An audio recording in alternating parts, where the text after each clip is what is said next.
Welcome to Short Shifts, part of the NHL Wraparound series. Vic Morren along with Neil Smith on this October 30th. And usually we would come on in the morning to record this show, Neil, but we were waiting for some potential big injury news. And by waiting, we got it. Yeah, we got it. It's not good news for the NHL. Connor McDavid, the Edmonton Oilers are saying he's going to be out 2 to 3 weeks with an ankle injury. It's the same sort of thing that the captain of the Florida Panthers went through with a high ankle sprain, and he was out for 8 games. But the Panthers played really well during that time, 5-2-1. The Edmonton Oilers would like to have been playing like that with McDavid in the lineup. Never mind without him. They're a minus 13 in plus-minus in the standings. And for the Oilers, it's a situation now where they would like to be able to put a record together similar to that of the Panthers.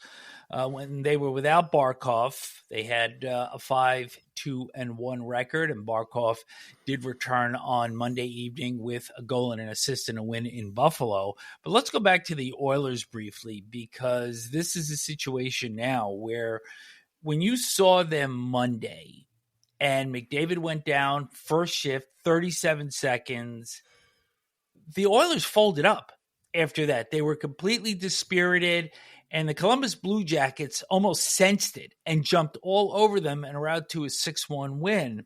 So now for the Oilers, Leon Draisaitl has done what we have expected to do. He's got 10 points thus far this season. But there's a lot of guys right now that have to step up. Zach Hyman has been the most obvious. We've mentioned him several times. He's got 1 assist to this point, 28 total shots on goal, and that's it. He's averaging 19 minutes and 28 seconds of playing time. But it's not just him. Ryan Nugent-Hopkins, just a couple of years removed from a 100-point season, 1 goal. Adam Henrique, 1 goal. Corey Perry, 1 goal. And Jeff Skinner, who came over from Buffalo during the offseason, only 2 goals. So a real time now for guys to step up. Oh, absolutely. But, to get their game going, I've watched them several times this season, this early season. Boy, they're loose. They're loosey-goosey the way they play. They're not really highly disciplined until they get to the third period. And then they decide, oh, we're behind. We better get going here, like they did with Detroit. And they ended up winning that game because of Draisaitl's histrionics. But I don't like the way they're playing at all. I don't know what it is. I am not there. But I don't like their coverage in their own zone. They're very loose. Is it a hangover from last year? I mean, we are now past the 10% part of the season. How long does a hangover linger? Or is this something that may be a problem for the entire season? You know what? Who really has the answer to that? I would imagine that these players, that the team is so talented, and they're coming back to a season where everybody knows they're the Cup. They're predicted to win the Cup this year. It's their year to win it. They went to Game 7 last year. They're predicted to win it this year. They got a big contract for Draisaitl. He'll hit $14 million down the road here. Connor McDavid is the best player in the league. Evan Bouchard can shoot the puck a ton, and on and on and on and on and on. And maybe they came back and thought, well, this is going to be easier now. We won't have to suffer what we suffered through last year. You know what? Because we're so talented and we're so good. And if they're not playing the system that they played to get to Game 7 of the playoffs of the final, they're not going to win against anybody in this league. So, again, it's going to have to be tightened up by the coaches. They're going to have to come up with a system that they can win with and not just play on pure talent. And perhaps McDavid's absence actually gives them reason to restructure, repurpose a little bit, and get to maybe a little bit more basic game to get through this injury and then probably take off from that point. Something a little bit positive on Tuesday evening, Marc-Andre Fleury went back to Pittsburgh, where he's a 3-time Stanley Cup winner. His last trip in there as now a member of the Minnesota Wild, makes 26 saves, was first star of the game. Before the game, he posed with Sidney Crosby, Evgeny Malkin, and Chris Letang, the three stalwarts for the Penguins. And then after the game, first star, huge ovation from the crowd in Pittsburgh, and class move. Crosby and Letang actually stayed on the ice to greet Fleury after he received his applause from the crowd. Yeah, that was really classy and really well deserved by Fleury, who'd been there forever. He was the backbone of that when the Penguins were so great. I think he was a backbone. Matt Murray came in and played really well for them in those his two rookie seasons because he won the cup twice as a rookie. Yeah. But then Matt Murray was never the same has never played the same after that. Fleury has kept up his play throughout his entire career, I think. And again, it always turns out this way. You go into Pittsburgh and you beat the Penguins. It's like the storybook. I remember when Messier came back to play us when he was with Vancouver. Yeah. He scored a goal and Vancouver won. Of course, it has to happen that way. That's right. But I thought what they did with Fleury was fantastic and really well deserved. And how about the Minnesota Wild, though? I mean, one regulation loss, it's crazy. They're disciplined. They have a lot of guys going offensively. Zuccarello, Kaprizov, Matt Boldy. I mean, everything is working right now for John Hines' team. And this is really one of the big early stories of the season. And just to go back to Pittsburgh for a second, compounding matters is forward Brian Rust will now be out week to week with a lower body injury. Yeah. So what is already a team that is relatively thin on offense and on solid forwards, this is just another hit to them. Oh, absolutely. And he's a good player. Brian Rust is a good player for Pittsburgh, and they will miss him, no doubt about it. And they're in flux. I mean, they can't get it right. And Mike Sullivan and his group are going to have to figure it out. But it's, why am I saying it like this? We just had Josh Yeo on the show this week, and he said all the things that I'm saying now. So I don't want to beat them up too badly, but I do want to say good things about the Minnesota Wild, who I never expected to have a start like this. It's a tremendous start. And who knows? They didn't make the playoffs last year. Maybe the playoffs are in the books for them this year. Another team that we thought might take a step back and has done anything but that was the Winnipeg Jets, who came into Monday's game with Toronto 8-0, but John Tavares with a hat trick and Match Pacioretty with 3 assists and a 6-4 win for the Maple Leafs. So the perfect season for the Winnipeg Jets is now gone by the wayside. And on the flip side, the San Jose Sharks now have a winning streak. So on Monday night, they played in Utah, and they were down 4-1 with 4:32 left and got goals a minute 50 apart from Fabian Zetterlund, Michael Granlund, and Tyler Toffoli to force the game into overtime. They got a power play, and Alex Wennberg won it. So that was their first win. And then they come back home. They play the LA Kings on Tuesday evening. Toffoli again in the last 10 minutes of the game gets the game winner. So good job by the Sharks getting off the schneid. Yeah, that's for sure. And that's good. It's good for the league. You don't want a team that's got a big goose egg like that at any time. We all knew that they would struggle this season. They're young, they're rebuilding. But I'm glad to see them win a couple of games. On the flip side, how about the LA Kings and Fiala? That's quite the story. Fiala was taken out of the game last night, benched, not dressed, because he missed a team meeting. So Jim Hiller probably saying, a statement there. You can't do that on this team and get away with it. You could see the relief just going back to Monday night in the post-game interview, Ryan Warsofsky with his first ever win.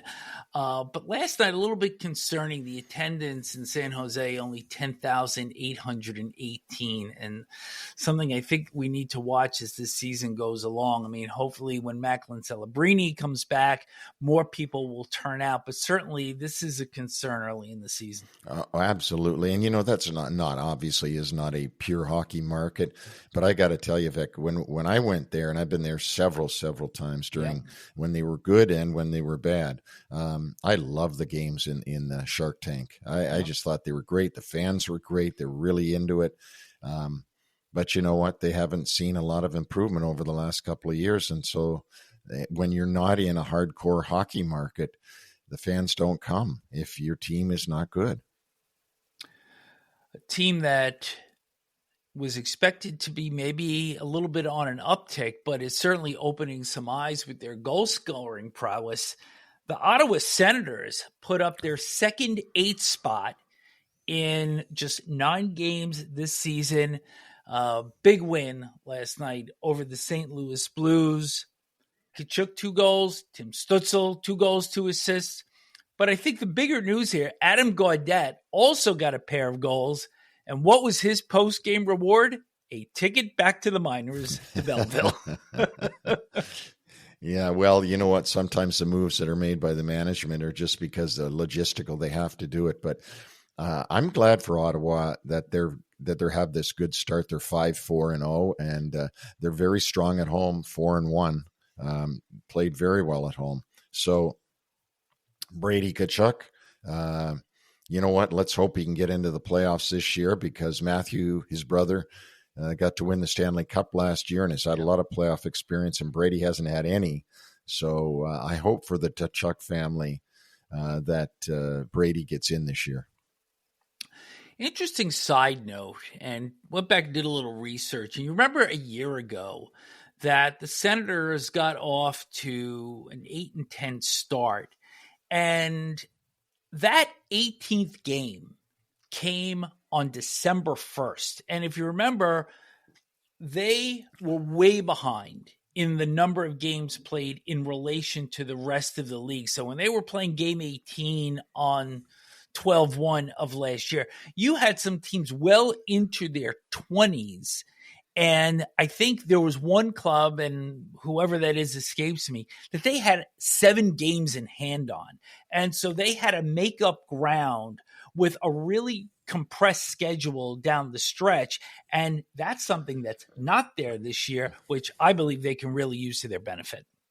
Yeah, I think so. And they, they're all a year older. They're a young team. They're not an old team, the Ottawa Senators. So, they've all got 1 more year experience.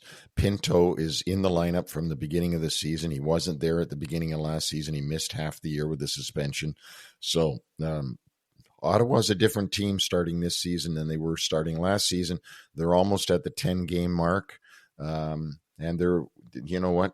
They're +7 in the plus-minus category, the thing that I always harp on about. That's the teams that make the playoffs. Goal differential, yeah. Yeah, and so let's see where they go, but it's good for Ottawa. I think it's always good when you see fresh blood get into the playoff mix, and that you give those fans something to hope for, rather than just the same teams miss and the same teams make it. Well, one of the same teams that have made it consistently for years now are the Boston Bruins, but they had a real flat effort on Tuesday night against the Philadelphia Flyers, and I believe it was really underscored by a 1 minute and 36-second 2-man advantage that the Bruins had, weren't able to capitalize, and really didn't even generate a lot of high-end scoring opportunities. And as much as this was a great win for the Flyers and Sam Ersson with the shutout, I think it's a bigger statement about the Bruins just not having that jump. You could see the frustration on Jim Montgomery behind the bench. And even in the third period, where these Bruin teams over the years have historically pushed, they have made things happen late in games. And I got to tell you, last night there was nothing. No, and on the bright side, Pasternak's still doing what he does. He's got 6 goals, so that's something that Jim doesn't have to worry about. But I mean, you've got Brad Marchand, the captain, got his first goal the other night. He's got 1 goal in so far this season, and he's a -6, and he's already been chewed out by the coach at one time. So this, as much as I said Ottawa's a different team, the Bruins are a different team too this season, and they're going to have to find a way to work with these guys. Pavel Zacha, 3 points in 10 games.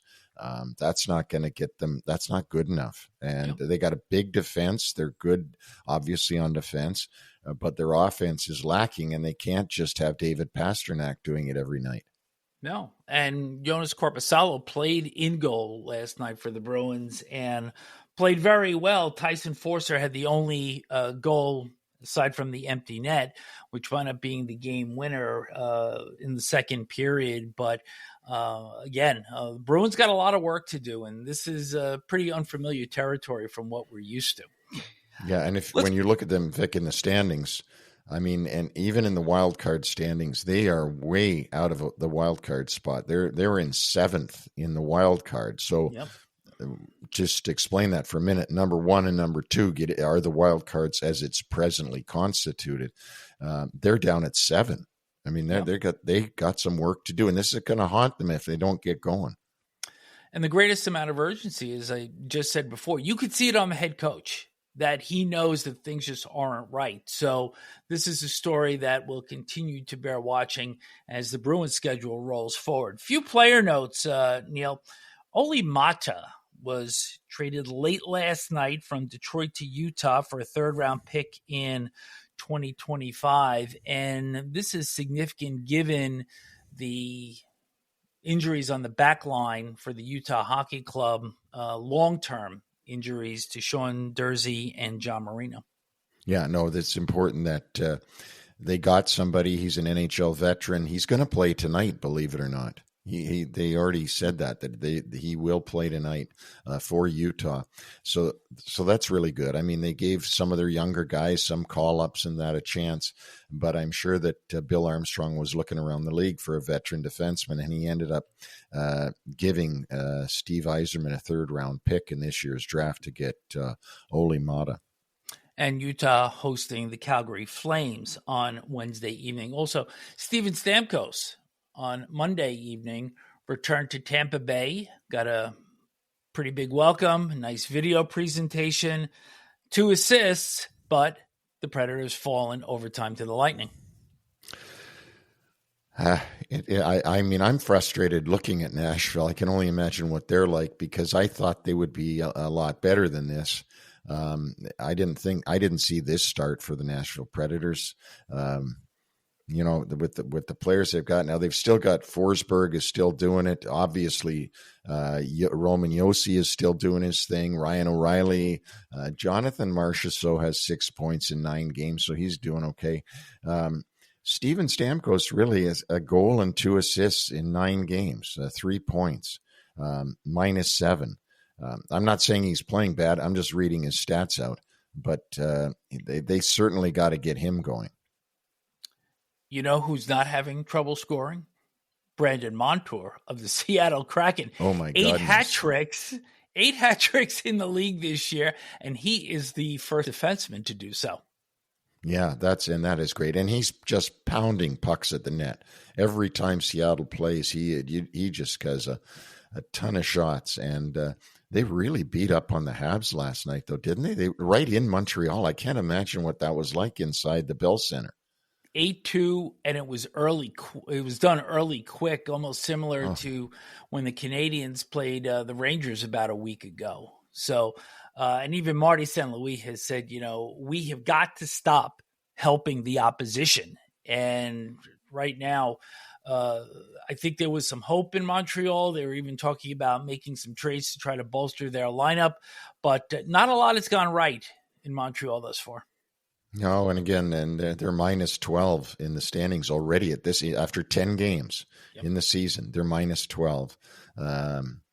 So no, not a lot is going right. And again, they got a young team, but you can't get blown out at home. in front of your home fans. That means you weren't prepared to play. And I'm not hanging that on St. Louis. Right. I'm hanging that on the players. If you go out there and you're down 6-0 or 6-1 or whatever it was real quickly, you're not mentally prepared to play the game. Yeah. 4-1 after the first, and it was actually 4-0 before the Canadians got on the board. Cole Caulfield scoring again, and then 6-1 after the second, and the Kraken wind up rolling 8-2. Another team that's on a pretty good roll, the Washington Capitals. They beat the Rangers on Tuesday by a 5-3 count, but a couple of injury concerns on their back line. Yeah, a couple of injury concerns, but on the positive side, Vic, I mean, these guys, you said you liked what they had done this summer. I believe in the beginning of when we were doing the previews, and you know what, you're right. So far, so good. Their effort last night was great against the Rangers at home. And how about Ovechkin coming out and getting 2 goals? Getting 2 goals. But just to go back to the start of talk about the Capitals, Jacob Chikrin left with an injury, yes. Did not return, and Matt Roy as well. So, but Spencer Carberry keeps finding a way, and the club has really responded well to him. And they're getting contributions from Strome. Mangiapane is starting to pick up his play. And I'll be the first to say Pierre-Luc Dubois, who I have bashed several times, playing much better away from the puck, playing against the top centers on the opposition. So all in all, the team is buying into the head coach, and it is showing in the standings. Yeah, and he must be a good coach. He must be. There's no doubting that with what he did last year, and he comes back this year and has this kind of start for the Caps. It's really great. I mean, they're hanging right in there. They're in third in the Metro. Hanging right in with the Rangers, a point behind the Rangers, 1 game in hand. It's really amazing, and Spencer Carberry and the management has done a great job of adding good pieces. They have. What are you looking forward to over the next couple of days before we come back on Friday? Let me look and tell you what I'm looking forward to. All right, I'm going to tell you what I'm looking for then. I'm going to tell you what I'm looking for. Because I haven't looked at the schedule since I sat down behind the mic. All right, then I'm going to tell you what I'm looking at. The Islanders in Columbus, and I believe the jury is still out on Columbus, but what you can see is this team is playing energetic. They are playing purposeful. They are trying to create a brand new identity under Dean Evison. The New York Islanders, Anthony Duclair injury aside, I think what you're seeing is what they are. Yeah, as you know, I see all their games, and I think the Islanders have had trouble scoring for quite a long time. They tried to address it with Duclair. Now Duclair is out of the lineup, but Duclair is not Mike Gartner. I mean, he's a 20-something goal scorer, and so yes, will he help them? Yes. Barzal got their only goal last night against the Anaheim Ducks. They're going to have to get it going. I mean, their offense is terrible right now. Yeah. Shut out 3 times, and they only score 1 last night against Anaheim. Another game I'm looking at, Jersey, Vancouver. The Hughes brothers get together, and a lot of firepower in this one.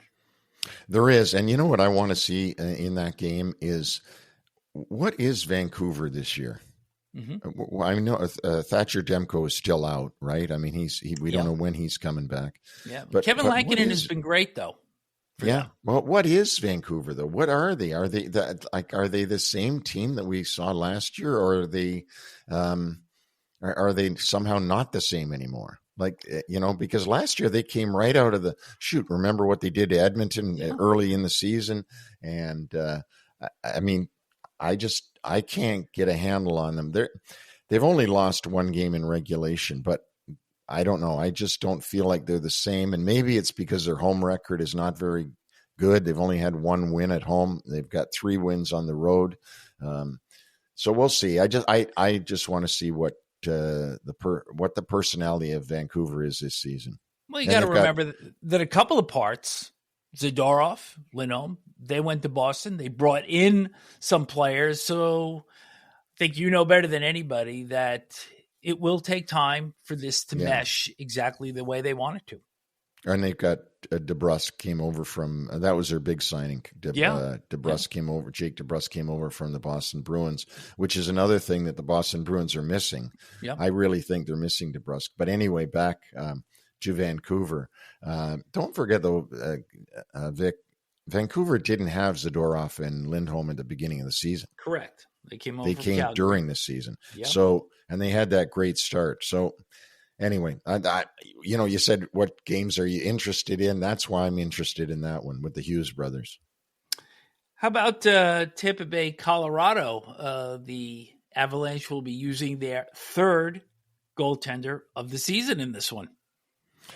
Yeah, and somebody who's traveled around quite a bit, right? I'm not sure how many teams he's played for now, but he's played for quite a few because you always notice that name Capo because of the guy with the Rangers. Capo Kakkonen is going to play in net for Colorado, and I think there's a lot of hair lying on the floor in the coach's room in Colorado because they're pulling their hair out trying to figure out what to do. On Thursday evening, there's really one game that I think jumps off the page for me, and that's Edmonton and Nashville. Both teams, as we've documented, probably more than we would care to this point, struggling. This will now be the Oilers' first game as we come full circle here. The Oilers' first game without McDavid. The Predators starting to right the ship a little bit, but still that team not getting their game quite where they wanted to yet. No, and 2 teams that really want to pull their act together, Edmonton and Nashville, right? I mean, that's what we're saying on here, that Nashville isn't where they want to be, including Steven Stamkos. And now the McDavid-less Oilers go in there to try to right their ship after getting killed in Columbus. So that'll be interesting. Another interesting game that night, Friday night, Thursday night, Halloween. The Ducks in Pittsburgh. Now, I watched the Ducks play last night. They're better than you think. The Ducks are better than you think, better than I thought, anyway. And I want to see what does Pittsburgh are they ever going to come around and grind it out and get some wins? Because they're in last place in the conference right now. So and these are teams that if they're going to make any semblance of a push this year, the Ducks are one of those clubs that they have to defeat. And working their tails off. The Ducks, work their tails off. and let's not forget Mason McTavish as well. And Lucas Dostal has played extremely well fantastic. In goal for them, really well. Yeah. And you have to wonder if his play stays consistent. Does this make John Gibson expendable come the trade deadline? Because I don't think we believe that the Ducks are a playoff team. And if they're not, and if they think Dostal is their goalie of the future, is now not the perfect time to move Gibson. Yeah. Yeah. And I don't think at the deadline, I would never advise a team to pick up a goalie at the deadline. I just think it's too late in the season. Why is that? Because I think the goaltender is too big of a part of your team to bring him in that late and make that big of a change on your team. Right. I mean, if you look back at trade deadline acquisitions, the only time I saw a big name goaltender go at the deadline to try to help a team go further in the playoffs was when Miller went to St. Louis. Yeah. At the trade deadline. Doug Armstrong did that deal. And I was like, I don't think this is going to work. I mean, I just don't think it's going to work. That's too big of a piece. I mean, your starting goaltender is a huge piece of your team. And to switch it that late in the season, I just think it doesn't work. But I agree with you that Gibson is a great piece for Pat Verbeek to dangle out there for somebody. There's need for goaltending everywhere in the league. There certainly is, and we will certainly monitor that as things go along for the Mighty Ducks. So that will wrap up our show for today. But also remember, when we come back on Friday, the Florida Panthers and the Dallas Stars will be playing in Tampere, Finland, and that is the hometown of Alex Barkov. So certainly will be very exciting as the NHL Global Series continues over in Europe as we head into this weekend. So until we talk to you again on Friday, on behalf of Neil, I'm Vic, and we will talk to you then.